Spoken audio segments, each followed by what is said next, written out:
उमर चीमा साहब, आप कहिएगा आपकी क्या राय है, क्योंकि एक इसके ऊपर मुस्तफ़ा नवाज़ खोखर साहब को ही ले लीजिए, उनकी ये भी राय है कि एक और बहरान का बीज बो दिया है हुकूमत ने ये नामजदगी करके।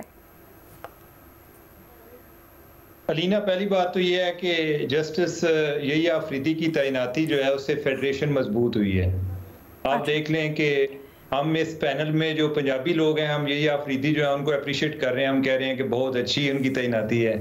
इधर हमारे साथ सलीम साफ़ी साहब हैं, उन्होंने कहा कि बंदे बहुत अच्छे हैं, लेकिन ज़्यादा बेहतर होता कि अगर जो शाह जी हैं उनकी तैनाती हो जाती, मंसूर अली शाह की हो जाती, तो ओवरऑल सब एक दूसरे की बात कर रहे हैं। Another fresh take.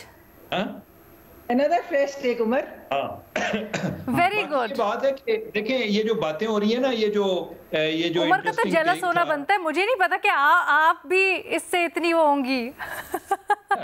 नहीं, मैं तो इन लोगों की जेलसी के ऊपर जानकर इनको वो हौसला दे रही हूँ कि जेलस ना हो।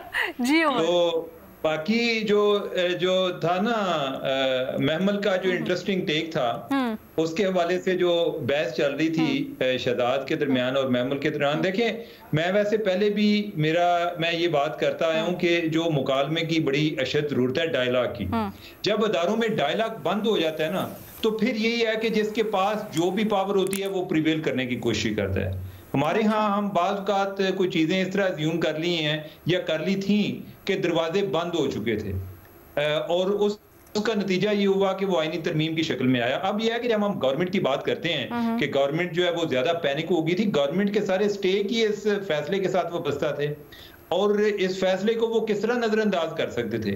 ऐसा फैसला कि जो बहुत सारे जजेस की नजर में भी मुतनाज़ा था, इवन जो उनका फैसला, जो तफसीली फैसला आया, उसमें भी कोई पता नहीं चला कि किस तरीके से उन्होंने पूरा इंसाफ इनको दे दिया।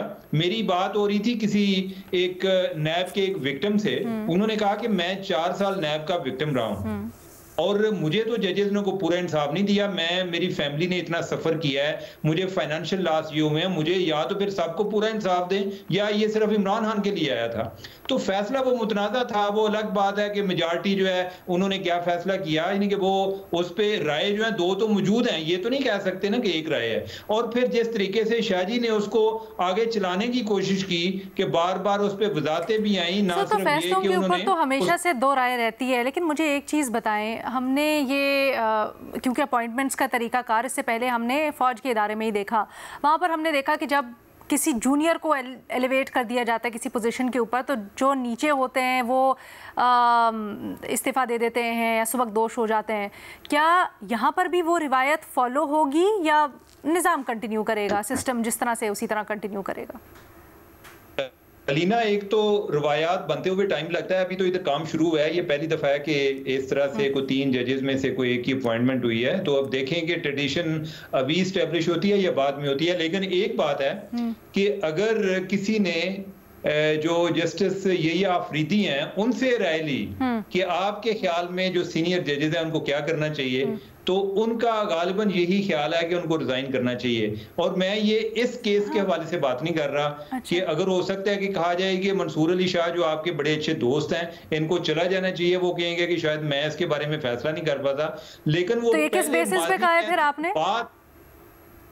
वो माजी में ऐसी बात कर चुके हैं। जुडिशल कमीशन की कोई मीटिंग थी और उधर ये हुआ कि कोई एक हाई कोर्ट में कोई एक जरा जूनियर जज जो एक जज थे वो चीफ जस्टिस बन गए।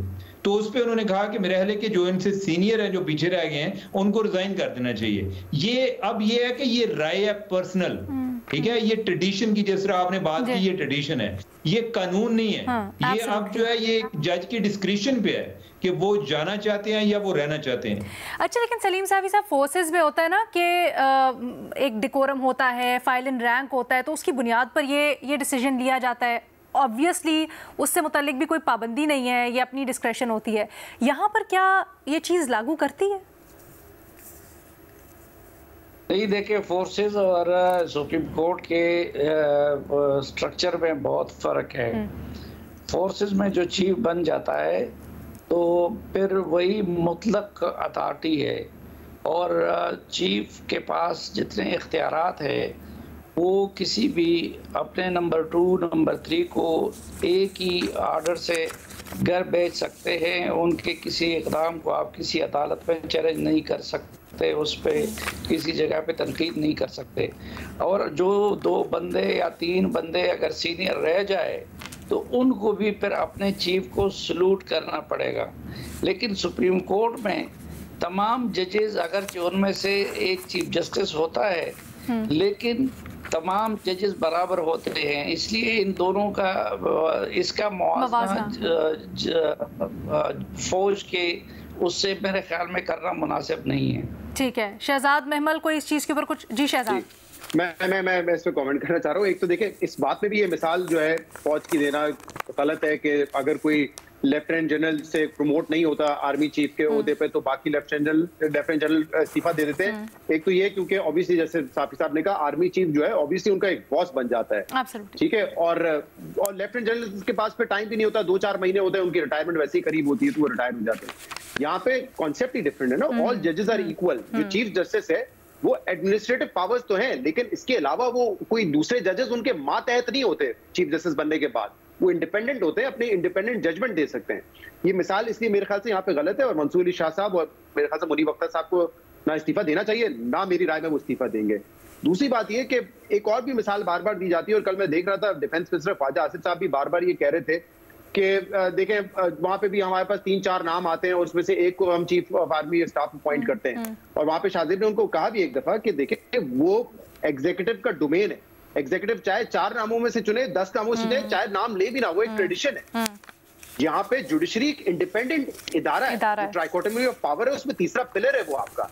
तो वहां पे उस मिसाल को आप कैसे मिला सकते हैं? लेकिन अनफॉर्चुनेटली शाहजेब साहब ने ये उनको दलील दी भी, लेकिन फिर भी वो बार बार यही आर्गुमेंट देते रहे कि देखिए वहां से 5 नाम आते हैं और हम एग्जीक्यूटिव जो एक नाम चुनता है सीनियरिटी प्रिंसिपल वहां पे क्यों नहीं अप्लाई होता। मेरे ख्याल से दोनों बिल्कुल जो मिसालें हैं अदलिया की और जो फौज के इदारे की बिल्कुल मुख्तलिफ है। उमर साहब कुछ कंक्लूडिंग रिमार्क्स आप देना चाहेंगे तो जल्दी से बता दें फिर। मैं तो समझता हूँ कि जो ये अफरीदी साहब हैं इनकी तैनाती I think this is the best thing happened. ठीक है, इससे अच्छा फैसला नहीं हो सकता था और वो ऐसी शख्सियत के मालिक हैं कि जो सिर्फ उनकी एक ओहदे की वजह से उनकी इज्जत का सबब नहीं बनेगा, ऐसे लोग अदारे की इज्जत का सबब बनते हैं। ठीक है।